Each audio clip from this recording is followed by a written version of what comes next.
తల్లి తర్వాత మేనమామ అంటారు. మేనకోడళ్ళు మేనల్లుళ్ళు అంటే మస్తు పానం చేస్తుంటారు మేనమామలంటే. వట్టిగా పానం చేసుడే కాదు, వాళ్ళ పుట్టినరోజుల కాడికెళ్ళి పెళ్లి పేరెంటాల దాకా ఏ దావత్కైనా అన్నిటికీ ముంగట పడుతుంటారు. ఇక అట్నే తమిళనాడు రాష్ట్రంలో ఓ బుజ్జి పెద్ద మనిషి అయితే ఎసోంటి కానుకలు పట్టుకొచ్చిర్రో ఆ బుజ్జి మేనమామలు అన్నది చూస్తే అబ్బా గిసోంటి మేనమామలు మాకుంటే మంచిగుండు అని ఫీల్ అవుతారేమో. అబ్బా మేనమామలంటే గిట్లుండాలి అనేటట్టు చేసిరుగా ఈ తమిళనాడు రాష్ట్రం తూత్తుకుడి జిల్లా జంబులింగపురంలో ఉండే మధుబాల అనే బుజ్జి మేనమామలు. ఇక చూడు మేనకోడలు పెద్ద మనిషి అయితే ఎన్ని తీర్ల కానుకలు కట్నాలు పట్టుకొచ్చిర్రో.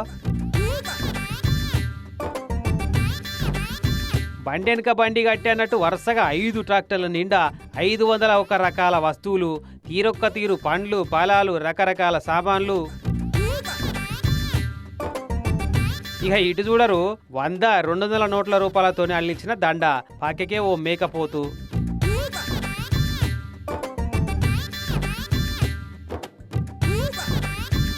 అవే కాదు ఇంకా బ్యాండ్ బాజాలు పటాకుల మూతలు మోగించుకుంటా పేరంటాలతో బంగారం ఎండి పూలు పండ్లు పాడి పశువుల కాడికేలి హరొక్క వస్తువులు పట్టుకొచ్చిరు 4 మేనమామలు కలిసి. దీన్ని సీరు అంటారట తమిళనాడులో. మేళతాళాలు సన్నాయి రాగాలతోటి ఈ కానుకలు పట్టుకొచ్చి అప్పచెప్పిన తీరు చూసి ఊరోళ్ళంతా నోరెళ్ళబెట్టిరట. అబ్బా గిసుంటి మేనమామలు మాకు కూడా ఉంటే ఎంత మంచిగా ఉండు అనిపిస్తుంది కావచ్చు లేనోళ్ళకు కూడా.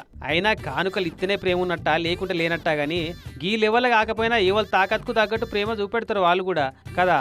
కానీ నిర్ణయాల సుట్టిర్కాలు సెంటిమెంట్లు పద్ధతులు ఆచారాలు సంప్రదాయాలు అనేటివి తక్కువ అవుతున్నాయి. గిసొంటి జమానాలు కూడా ఈ పద్ధతులు ఇంకా పాటిస్తున్నారంటే ఇచ్చంతరమే అనిపించిందట చూసిన వాళ్ళకు.